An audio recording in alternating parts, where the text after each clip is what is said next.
नमस्कार दोस्तों, बहुत बहुत स्वागत है आपका रेडिक्स वेब एजुकेशन में। और मैं विकास सिंह आज आपके सामने लेके आया हूँ इंग्लिश में सब्जेक्ट, वर्ब और एग्रीमेंट, यानी सब्जेक्ट का, वर्ब का यानी कर्ता का और क्रिया का क्या एग्रीमेंट हुआ है उसके बारे में सब कुछ डिटेल में पढ़ेंगे।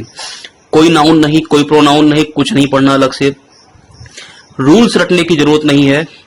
बहुत इंपॉर्टेंट ट्रिक्स और कंसेप्ट के साथ चलेंगे। देखो, लैंग्वेज को समझने के लिए पहले उसके भाव को समझना पड़ता है, और यदि आप रूल्स के साथ इंग्लिश को पढ़ने की कोशिश करोगे तो बहुत गंदा लगेगा इंग्लिश पढ़ने में, और आपको समझ में आना ये इसकी कोई गारंटी नहीं है। केवल रटी रटाई चीजों को आप कर पाओगे, और अगर एग्जाम में क्वेश्चंस को थोड़ा सा भी घुमाया गया तो बहुत ज्यादा दिक्कतें आपके लिए पैदा हो सकती हैं।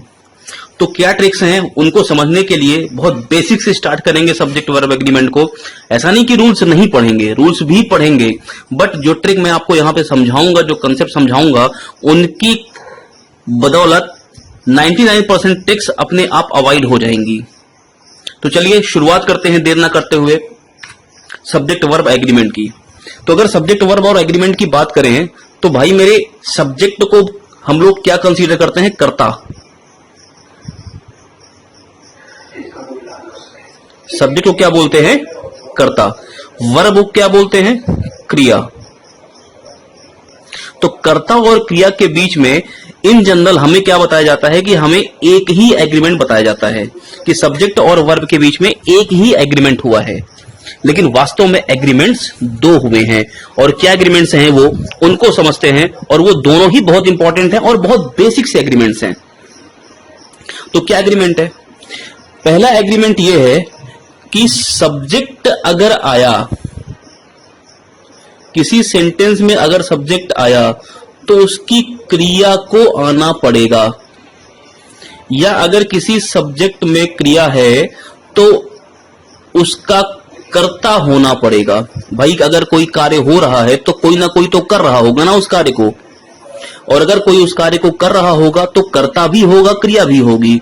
तो यही पहला एग्रीमेंट है। सब्जेक्ट कहता है वर्ब से कि क्रिया अगर तुम आई तो मैं भी आऊंगा, और क्रिया कहती है कि अगर तुम आए तो मैं भी आऊंगी।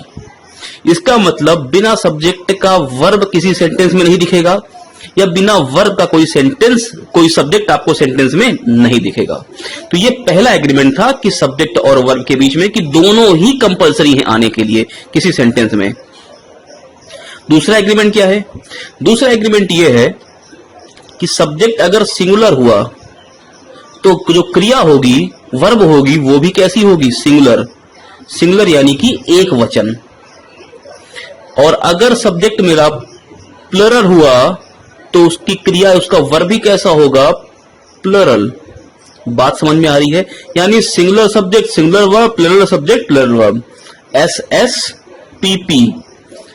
ये दो एग्रीमेंट हुए, और इन्हीं दोनों एग्रीमेंट्स के बेस पर सारी के सारे कंसेप्ट्स डेवलप होते हैं। तो चलिए शुरुआत करते हैं कुछ सेंटेंसेस से। देखिए, what is to be changed if mismatched agreement are there. क्या होगा अगर सिंगुलर सब्जेक्ट प्लरल वर्ब हो जाए, या प्लरल सब्जेक्ट सिंगुलर वर्ब हो जाए? तो इस कंडीशन में क्या चेंज करेंगे? तो जैसे पहला सेंटेंस देखिए, पहले सेंटेंस की अगर मैं बात करूं तो क्या लिखा हुआ है? He is going. He is going. तो जरा पहचानते हैं पहले क्या है। देखिए, गोइंग भी क्या है? एक वर्ब है, क्रिया है। भाई जाना क्या है? क्रिया है। और इज भी क्या है? ये भी हेल्पिंग वर्ब है, इसको भी क्या बोलते हैं? क्रिया। अब समझो जरा एक बात, गोइंग चाहे ही हो, चाहे शी हो, चाहे आई हो, चाहे दे हो, चाहे वी हो, कोई भी सब्जेक्ट हो, गोइंग गोइंग ही रहेगा, गोइंग में परिवर्तन नहीं आएगा। तो अब सब्जेक्ट और अगर वर्ब की बात करें तो ये मेरा सब्जेक्ट ही और ये मेरी वर्ब हुई है। इन्हीं दोनों को मुझे चेक करना है कि क्या ये दोनों सही लिखे हैं। तो आप बताओ, इज जो है, ये जो इज वर्ब है, ये कैसी वर्ब है? ये सिंगुलर वर्ब है। और अगर ये वर्ब सिंगुलर है तो इसका सब्जेक्ट ही भी कैसा होना चाहिए? सिंगुलर होना चाहिए। और अगर सिंगुलर है तो आओ चेक करते हैं ही क्या है, सिंगुलर है कि नहीं है। अरे भाई बात समझ में आ रही है? यानी सिंगुलर सब्जेक्ट है, उसका सिंगुलर वर्ब भी है। इसका मतलब ये सेंटेंस हमारा कैसा है? सही है। आइए दूसरे सेंटेंस की बात करते हैं। ही आर गोइंग, गोइंग के बारे में फिर से वही बात कि गोइंग कोई भी होगा सब्जेक्ट, उसके लिए गोइंग गोइंग ही होगा। लेकिन अब मैं अगर इस सब्जेक्ट ही की बात करूं तो ये सब्जेक्ट मेरा कैसा है, सिंगुलर है, लेकिन ये वर्ब मेरी कैसी है, प्लरल है। बात समझ में आई? अब मिसमैचिंग हो गई ना कि सब्जेक्ट तो सिंगुलर है लेकिन वर्ब कैसी हो गई, प्लरल। तो आप एक बात ध्यान रखो, हमेशा सब्जेक्ट और वर्ब के एग्रीमेंट में अगर मेरी सब्जेक्ट बिल्कुल मेरा सही लिखा हुआ है, सब्जेक्ट में कोई करेक्शन नहीं है, नो करेक्शन, तो सब्जेक्ट को कभी नहीं बदलेंगे, बदलेंगे हमेशा किसको, वर्ब को। बात समझ में आ रही है?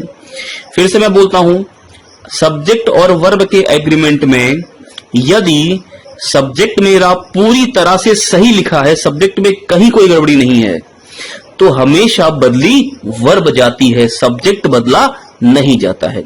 हां, अगर सब्जेक्ट में कोई प्रॉब्लम है तो सब्जेक्ट को बदलेंगे, वरना सब्जेक्ट को कभी भी बदला नहीं जाता है। सब्जेक्ट एक वर्ड का भी हो सकता है, जैसे he, she, it. Subject group of words भी हो सकते हैं, माई अंकल, इस तरह से भी कोई सब्जेक्ट हो सकता है। बात समझ में आ रही है? तो अब यहां पे देखो, सब्जेक्ट मेरा ही है, तो सब्जेक्ट नहीं बदलेंगे क्योंकि सब्जेक्ट ही मेरा सही है, तो बदलेंगे किसको, वर्ब को, और वर्ब सिंगुलर होनी चाहिए, इसलिए वर्ब क्या हो जाएगी, इज हो जाएगी। आर यहां पे क्या है, गलत है। बात समझ में आई? अब लिखा हुआ है तीसरे में दे इज गोइंग, गोइंग फिर से वही बात, गोइंग सबके लिए गोइंग ही होगा। अब इस दे सब्जेक्ट की वर्ब कौन सी है, इज है। आप बताओ ये जो सब्जेक्ट दे है ये कैसा है, तो आप बोलोगे कि ये तो प्लरल है, बहुवचन है, दे बहुत सारे लोग हैं, बहुवचन है। लेकिन इज क्या है, इज तो सिंगुलर वर्ब हो गई। तो भाई प्लरल सब्जेक्ट अगर है तो वर्ब सिंगुलर थोड़ी ना होगी, वर्ब को बदल देंगे, वर्ब क्या हो जाएगी यहाँ पे, आर। अब एक कंफ्यूजन तुम्हारे मन में आ सकता है कि जो पहले आ रहा है उसको तो नहीं बदल रहे हो, इसका मतलब जो बाद में होगा बदला वही जाएगा। तो ऐसा भी कुछ नहीं है, मैंने आपको बताया बदलेंगे किसको, बदलेंगे हमेशा वर्ब को, जब सब्जेक्ट हमारा बिल्कुल सही होगा। अब देखो लास्ट वाला सेंटेंस क्या लिखा है, आर ही गोइंग, अब वर्ब मैंने पहले रख दी है। अब बताओ ही क्या है, सब्जेक्ट है, कैसा सब्जेक्ट है, सिंगुलर सब्जेक्ट है, तो सिंगुलर सब्जेक्ट की वर्ब कैसी होनी चाहिए थी, सिंगुलर, लेकिन लिखी क्या है, प्लुरल, इसलिए गलत होगी। यहां पे क्या लिखना होगा, is he going to market, ये सेंटेंस मेरा कैसा होगा, सही होगा। इतनी बात आपको समझ में आ रही है? चलिए आगे। अब मैंने आपको कुछ सेंटेंस यहां पे लिखे हुए हैं, इनमें से कुछ सेंटेंस एग्जाम में पूछे गए हैं, तो आइए समझते हैं कि कैसे हम वर्ब और एग्रीमेंट को पहचानने की कोशिश करेंगे। तो देखिए यहां पे लिखा है call you back when ever they get free. तो अब जरा समझते हैं, देखिए यहां पे गेट क्या है, गेट एक वर्ब है, और इस वर्ब का सब्जेक्ट देखिए क्या लिखा हुआ है, दे, यानी दे गेट फ्री, जब वो फ्री होते हैं। तो भाई इस वर्ब को अपना सब्जेक्ट मिल गया, ये तो खुश है। अब बात करते हैं, देखो कॉल की, कॉल करना मतलब बुलाना, तो कॉल भी क्या है, वर्ब है। अब इस कॉल का सब्जेक्ट क्या होगा, कॉल यू बैक, हम इंग्लिश में जनरली बात करते समय बोल देते हैं catch you later, call you back, तो वो सेंटेंस केवल बोलचाल की भाषा में इस्तेमाल हो रहे हैं, ग्रामेटिकल चीजें इनसे बिल्कुल अलग होती हैं। तो कॉल यू बैक आपको बुलाएंगे, when ever they get free, जब वो फ्री होंगे, तो आपको कौन बुलाएगा, दे, वे बुलाएंगे, मैं बुलाऊंगा, आई, ही कौन बुलाएगा, इसके बारे में क्वेश्चन में कहीं भी कुछ भी लिखा नहीं है। और अगर ये सेंटेंस में इस वर्ब कॉल को अपना सब्जेक्ट नहीं मिल रहा है, उसे पता ही नहीं चल रहा है कि कौन बुलाने वाला है उसे, दे उसे बुलाएंगे, आई यानी मैं उसे बुलाऊंगा, ही यानी वह उसे बुलाएगा, कौन बुलाएगा उसे। तो इस कॉल को अपना सब्जेक्ट नहीं मिल रहा है, इस वजह से इसका सब्जेक्ट मिसिंग है, और अगर सब्जेक्ट मिसिंग है तो ये सब्जेक्ट वर्ब एग्रीमेंट को डिसओबे कर रहा है, इसलिए यहां पे क्या हो जाएगी, पहले पार्ट में एरर हो जाएगी। बात समझ में आ रही है? हम इन जनरल भाषा को ऐसे पढ़ लेते हैं और बोलते हैं call you back when ever they get free, हमें लगता है ये सही, और हम नो एरर मार के चले जाते हैं। बात क्लियर है इतनी? चलो अगला क्वेश्चन आप जरा देखिए, अगला सेंटेंस लिखा हुआ है seeing a lion she jumped. अब जरा समझना, जनरली हम क्या करते हैं, हम काउंटिंग करना शुरू कर देते हैं। यहां पे सीइंग क्या है, पहली वर्ब है मेरी, जंप्ड क्या है, दूसरी वर्ब है। अब सब्जेक्ट की बात करते हैं, जंप से पहले ये क्या है, इसका जंप का सब्जेक्ट है। सीइंग के पहले सब्जेक्ट नहीं दिख रहा है, तो हम बोल देते हैं कि भाई सब्जेक्ट वर्ब एग्रीमेंट डिसोबे हो रहा है, इसलिए यहां पे एरर हो जाएगी। लेकिन जरा समझो तो, लैंग्वेज, इसीलिए तो लैंग्वेज होती है, भावनाएं समझती हैं। भावना क्या कह रही है यहां पे, जरा समझो। भावना in the sense feelings, not भावना। सी जंप्ड, वह कूदी। क्यों कूदी? सीइंग अ लायन, मतलब ये जो सी है, वह लड़की, वह उसने ही देखा किसको, लायन को, इसीलिए वह कूदी ना। तो इसका मतलब हो गया कि इस वर्ब सी का और इस जंप्ड का भी जो सब्जेक्ट है, जो करता है, वो कौन है, सी है। भाई उसी ने देखा लायन को और वह कूदी। इसका मतलब सीइंग अ लायन, जो सीइंग जो है वो किसके लिए यूज हुआ है, इसी सी के लिए तो यूज हुआ है। तो सब्जेक्ट तो यहां पे हालांकि लिखा नहीं गया, लेकिन फिर भी क्या है, वो हिडन है। और ये समझा दे रहा है सेंटेंस कि जब उसने लायन को देखा तो वह कूद गई। इसीलिए काउंटिंग पे मत जाना भाई मेरे। She jumped when she saw a lion. ये बात समझ में आ रही है आपको? तो सब्जेक्ट जो है वो हिडन है सी, और ये दोनों सीइंग का और जंप्ड का कॉमन सब्जेक्ट है, इसीलिए सेंटेंस बिल्कुल सही है। और यहां पे क्या हो जाएगी, नो एरर। क्लियर है बात? चलो अगले पे चलते हैं। Walking on the road, walking दिख गया मुझे लग गया ये पहला वर्ब हो गया मेरा, वॉक करना, टहलना। On the road, a car, ये क्या है, सब्जेक्ट है। हिट, ये क्या है, सब्जेक्ट है, सॉरी वर्ब है। तो हिट, कार हिट ना, तो कार हिट ही तो करेगी। क्या कार वॉक कर सकती है? अब देखो दो वर्ब है मेरे पास यहां पे, एक तो हिट और एक वॉक।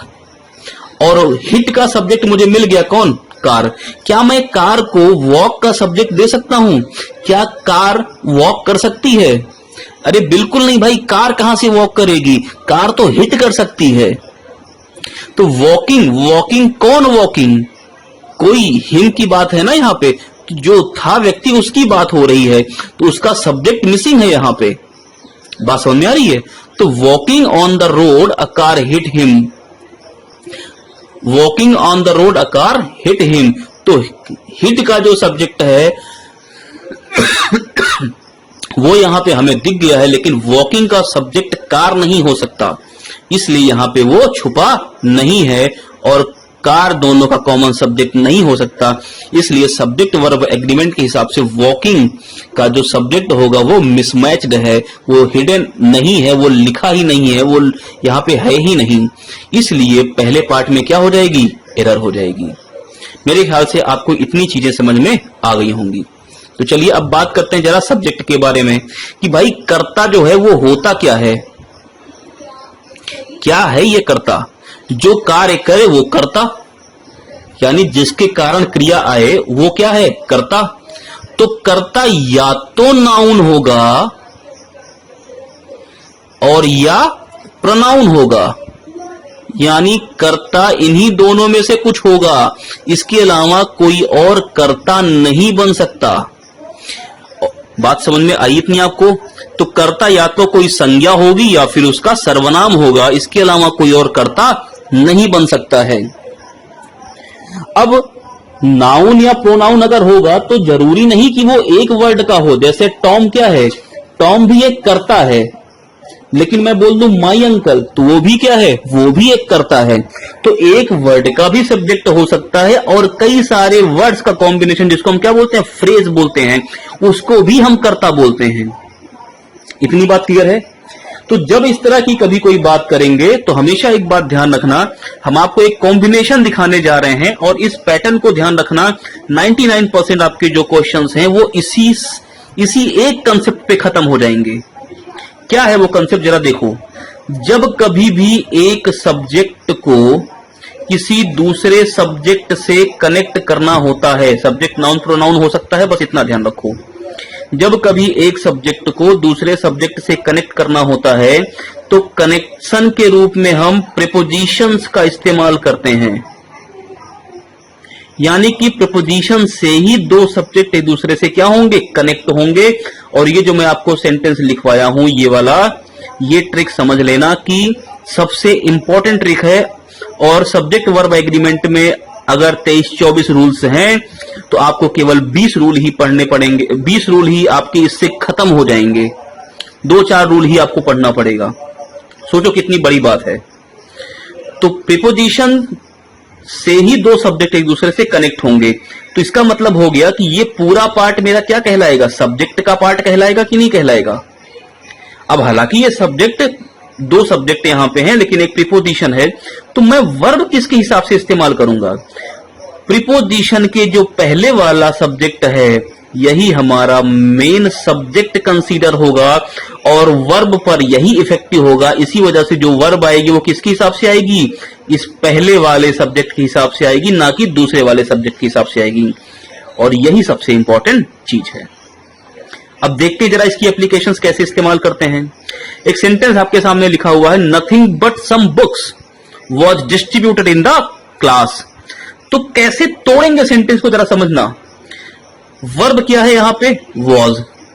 वर्ब ले लो, वर्ब के पहले जो कुछ भी लिखा है, जो कुछ भी लिखा है, वो एक वर्ड हो या वो 10 वर्ड हो, वो सभी क्या है, सब्जेक्ट। यानी कि ये है मेरा सब्जेक्ट इतना बड़ा, बात समझ आई। नथिंग बट सम बुक्स, ये क्या है, ये मेरा सब्जेक्ट है।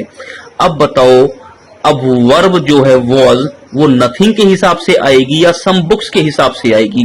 तो गलती यही होती है, हम क्या कर देते हैं, हम बोल देते हैं कि जो पास में होगा उसके हिसाब से आएगी। तो ऐसा नहीं है, मैंने आपको बताया ये क्या है, बट ये है प्रीपोजिशन, और इस प्रीपोजिशन के पहले ये हमारा पहला सब्जेक्ट है, और ये सम बुक्स जो लिखा है ये हमारा दूसरा सब्जेक्ट है। और मैंने आपको बताया कि जो मेरा सब्जेक्ट होगा वो पहला वाला प्रीपोजिशन के पहले जो सब्जेक्ट लिखा होगा वो वर्ब पर इफेक्टिव होगा, ना कि दूसरा वाला। तो सम बुक्स यहां पे इफेक्टिव सब्जेक्ट हमारा नहीं है। इफेक्टिव सब्जेक्ट क्या है हमारा, नथिंग। इसलिए जो वर्ब आएगी वो किसके हिसाब से आएगी, नथिंग के हिसाब से। और नथिंग जो है वो सिंगुलर सब्जेक्ट है, यानी सिंगल, यानी कि एक वचन करता है। इसलिए जो क्रिया होगी वो भी एक वचन होगी। तो क्रिया यहां पे क्या होगी, वॉज लिखा है वो सही लिखा है। तो nothing but some books was distributed in the class, यानी कि नथिंग सिंगुलर सब्जेक्ट है, इसी के हिसाब से ये क्रिया होगी। और ये क्रिया हमारी वॉज सिंगल है, सिंगुलर है, इसलिए ये सही लिखी है। तो हमारी सेंटेंस में कोई भी एरर नहीं है। अगला सेंटेंस देखिए, we an organization is ready. अब देखो यहां पे इज मुझे दिख गया, तो मैंने क्या बोला कि ये मेरी क्या है, ये मेरी वर्ब है। और अगर ये वर्ब है जिसके पहले ये जो भी लिखा है ये क्या है, ये मेरा सब्जेक्ट हो गया। तो सब्जेक्ट वी एन ऑर्गेनाइजेशन हो गया। अब देखो यहां पे कोई प्रीपोजिशन नहीं दिख रहा है मुझे। तो अब एक बात समझो, जब कभी भी ऐसा सेंटेंस आपको दिखे, we an organization, I your father, इस तरह से करके अगर कभी कोई सेंटेंस दिखे तो आप हमेशा ध्यान रखना कि ये जो पार्ट लिखा होता है कॉमा के बाद, ये पार्ट कहलाता है आइडेंटिफायर। आइडेंटिफायर का मतलब क्या, जो आइडेंटिटी को बताए। किसकी आइडेंटिटी को, वी की, कि वी क्या है, वी एक ऑर्गेनाइजेशन है। तो सब्जेक्ट लेकिन क्या हुआ यहां पे, ये सब्जेक्ट है भाई, ये तो आइडेंटिफायर है, ये सब्जेक्ट नहीं है। सब्जेक्ट क्या है, सब्जेक्ट वी है। और गलती क्या हो जाती है, हम एन ऑर्गेनाइजेशन के हिसाब से इज लगा देते हैं, जबकि सब्जेक्ट के हिसाब से क्रिया होती है। भाई जो वर्ब होगी वो किसके हिसाब से होगी, सब्जेक्ट के हिसाब से। यही तो हमने पढ़ा है, आइडेंटिफायर के हिसाब से थोड़ी ना क्रिया होगी। और सब्जेक्ट हमारा है वी, और वी है प्लरल सब्जेक्ट, तो वर्ब कैसी होगी, प्लरल होगी, ना कि सिंगुलर होगी। मेरे ख्याल से आपको इतनी बात समझ में आ रही होगी। तो यहां पे इज गलत है, यहां पे क्या हो जाएगा, आर हो जाएगा। फिर से बता रहा हूं, आइडेंटिफायर का वर्ब पर कोई प्रभाव नहीं पड़ता है, सब्जेक्ट की वर्ब होती है। और सब्जेक्ट पहचान लोगे तो वर्ब अपने आप मिल जाएगी। और सब्जेक्ट हमने पहचाना, कौन सा है सब्जेक्ट, वी है। इसलिए ये प्लरल सब्जेक्ट है, तो वर्ब भी मेरी कैसी होगी, प्लरल। इसका मतलब इज गलत है और क्या सही है, आर सही है। पार्ट कौन सा गलत होगा यहां पे, बी पार्ट में एरर है। अगला देखो 3/4 ऑफ द मिल्क। पहले तो एक बात जान लो, मिल्क जो है वो अनकाउंटेबल नाउन है। क्या आप मिल्क को काउंट कर सकते हो, गिन सकते हो? मैं बोलूं कि मुझे 1 दूध देना यार, मुझे 2 दूध देना यार, मुझे 2 पानी देना, ऐसा होता है क्या? आप बोलोगे मुझे 1 गिलास पानी दो, मुझे 1 लीटर दूध दो, ऐसा बोल सकते हो ना? तो ये चीजें अनकाउंटेबल, जिनको आप काउंट नहीं कर सकते। मैं बोलूं कि 10 मैंगो, तो हाँ सही है, 10 मैंगो सही है, क्योंकि उसको काउंट कर सकते हो। लेकिन मैं बोलूं कि मुझे 1 लस्सी दे दो, इसका मतलब 1 लीटर की बात कर रहे हो कि 1 गिलास की बात कर रहे हो, किसकी बात कर रहे हो? तो सबसे पहली बात यह कि अनकाउंटेबल नाउन है मिल्क। और एक बात ध्यान रखना, अगर अनकाउंटेबल नाउन है तो अनकाउंटेबल नाउन के हिसाब से जो वर्ब होती है वो कैसी होती है, सिंगुलर होती है। बात समझ में आई? क्योंकि हम इसको काउंट ही नहीं कर सकते ना, हम इसको as a total complete part मान के चलते हैं कि ये सिंगल पार्ट है। लेकिन अब मुझे एक बात बताओ, मैं बोलूं कि 1 स्टूडेंट, तो बोलोगे हाँ सुना सुना सा है, सही है, क्योंकि 1 क्या है, सिंगल है, तो स्टूडेंट भी सिंगल होगा, तो 1 स्टूडेंट यानी कि 1 स्टूडेंट। मैं बोलूं 2 स्टूडेंट, तब बोलोगे नहीं ऐसा तो नहीं पढ़ा है, 2 स्टूडेंट्स होना चाहिए था यहां पे, क्योंकि अगर प्लरल है तो यस या यस लगाते हैं। अरे बात समझ में आ रही है? मैं बोलूं कि 5 मैंगोज, तो बोलोगे कि 5 मैंगोज सही है, लेकिन मैं बोलूं 5 मैंगो, तो बोलोगे नहीं नहीं वो गलत है। यानी कि सिंगल अगर है सब्जेक्ट मेरा, तो आगे की चीज में भी सिंगुलर सब्जेक्ट की तरह ही यूज होगा, कुछ ना कुछ, एस या एस नहीं लगेगा। 2 लिखा है, 3 लिखा है, 4, ये तो प्लरल चीजें को बताता है ना, बहुवचन चीजों को बताता है। इसका मतलब आगे क्या लगा होगा, एस या एस लगा होगा। अब बताओ 3 क्या है, सिंगल है या बहुवचन टाइप का है? तो 3 क्या है, प्लरल है ना, तो 3 के बाद जो भी आएगा उसके साथ एस या एस लगेगा। लेकिन यहां पे तो 4th लिखा है, तो इसको 4th ना लिख के क्या लिखना होना चाहिए था, 4ths। 3/4 of the milk was boiled yesterday. बात मेरी क्लियर हो रही है? 1 के बाद लिखा होता 1, तो 4th सही था, लेकिन क्या लिखा है 3, तो 3 के बाद 4th नहीं आएगा, क्या आएगा, 4ths आएगा, एस लगेगा यहां पे। मेरी बात क्लियर हो रही है? देखो कोई रूल नहीं है, केवल कंसेप्ट जो आप बचपन में पढ़े हो उन सारी चीजों को यहीं पे अप्लाई कर रहे हैं और कुछ नहीं कर रहे हैं। अगला देखो, सुरसुरी, ये एक लड़की का नाम है, along with her friends are going to play cricket.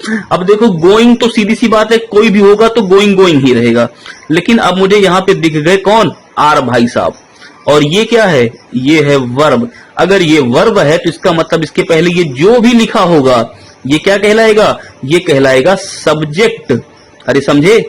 और अगर सब्जेक्ट लिखा है तो देखो ये अलोंग विथ से जुड़ा है, और अलोंग विथ क्या है, प्रीपोजिशन है। और अगर ये प्रीपोजिशन है तो मैंने अभी आपको एक रामबाण चीज बताई, क्या मैंने बताया कि प्रीपोजिशन के पहले वाला जो सब्जेक्ट होगा वही सब्जेक्ट क्या होता है, वर्ब परफेक्टिव होता है। यानी यही मेरा क्या है, यही मेरा मेन सब्जेक्ट है। हर फ्रेंड्स मेन सब्जेक्ट नहीं है, तो जो भी वर्ब आएगी वो किसके हिसाब से आएगी, सुरसुरी के हिसाब से आएगी। और सुरसुरी एक सिंगल लड़की है, और अगर सिंगल लड़की है तो भाई सिंगुलर वर्ब भी तो आनी चाहिए, लेकिन वर्बवा देखो क्या लिखी है, प्लरल। इसका मतलब यही गलती हुई है और इसको क्या करेंगे, सही कर देंगे। तो आर की जगह पे क्या होना चाहिए था, इज होना चाहिए था। एरर किस में है, बी पार्ट में है। मेरी बात समझ में आ रही है?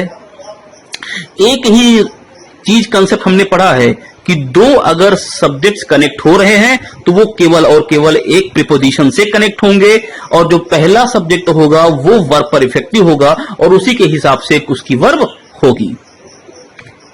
तो चलो आज के लिए इतना रखते हैं। ये बेसिक कंसेप्ट अगर आपको समझ में आया हो, अच्छा लगा हो तो रटना नहीं है मेरे साथ इंग्लिश को, और अगर समझ में आया हो तो थंबा दबाओ यार और शेयर करो। ये पूरी की पूरी क्लास आपकी फ्री ऑफ कॉस्ट होगी।